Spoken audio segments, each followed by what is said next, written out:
Welcome to our fresh show, Auction Strategy, which we will do for the next 5 days, focusing on the 10 IPL teams. The IPL auction this time on the 19th in Dubai at the Coca-Cola Arena. Let's start with the Delhi Capitals. Not the best season last year. Delhi Capitals, 9 slots to fill, 4 overseas, close to 30 crores in terms of purse. So that's a decent amount of purse.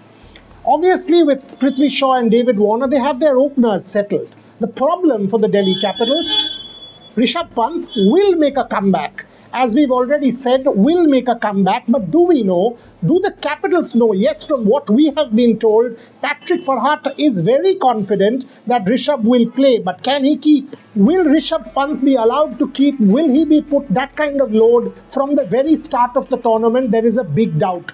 As a result, could Delhi Capitals go in with Rishabh Pant just simply as a batter or an impact player or a super sub? Now that clearly will influence auction strategy to quite a bit. Now if you go and check the Delhi Capitals performance last year, you will see that post 7 there was a problem.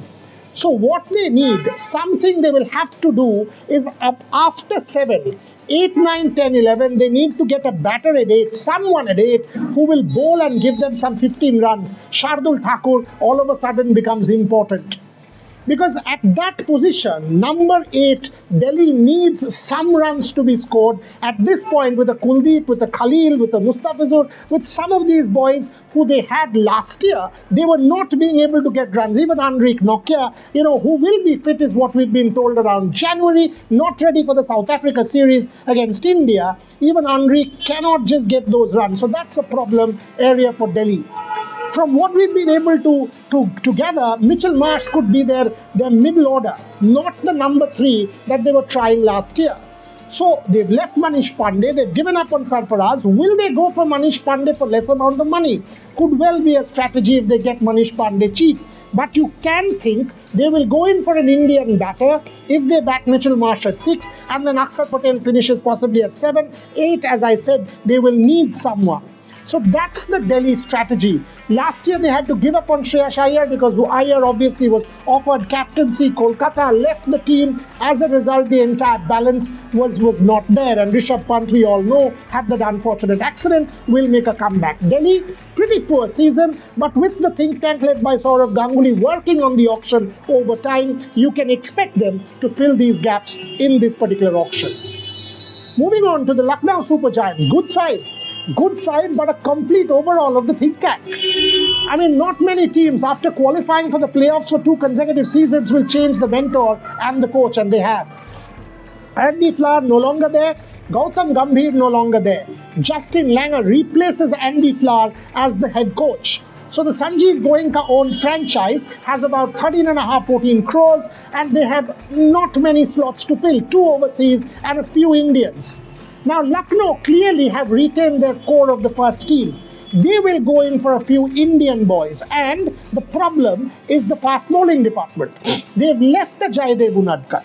They have a Mohsin Khan, but is a Mohsin Khan of 2023 the same as the Mohsin Khan of 2 years back? The operation, the problem, the injury, will Lucknow go in for a fast bowler?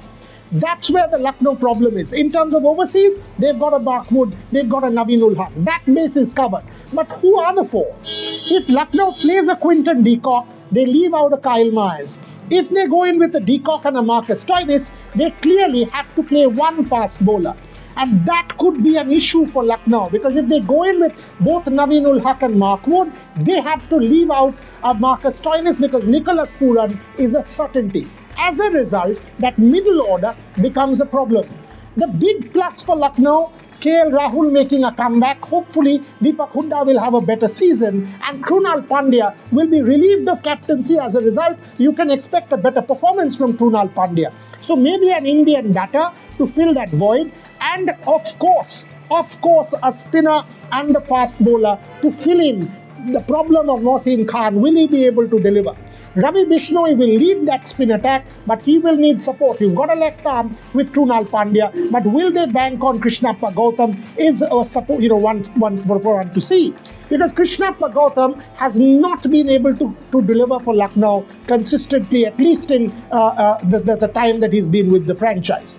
So one expects the Sanjeev Goenka-led franchise to calibrate well, little money, not go in for a big overseas buy. So no Rachin Ravindra, no Daryl Mitchell, no Travis Head, but some Indian buys. Will they go in for an Arshin Kulkarni, who will go for a solid amount of money?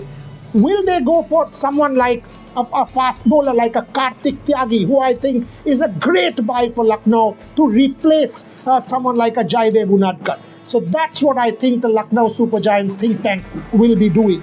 We will continue with our auction strategies with 2 more teams the next day, and then continue subsequent days with 2 further teams every single day, leading up to the auction on Revsportz on the 19th of December. All IPL teams hooked on. After the WPL, it's time for the men to go under the hammer. We will bring you all details. Keep watching.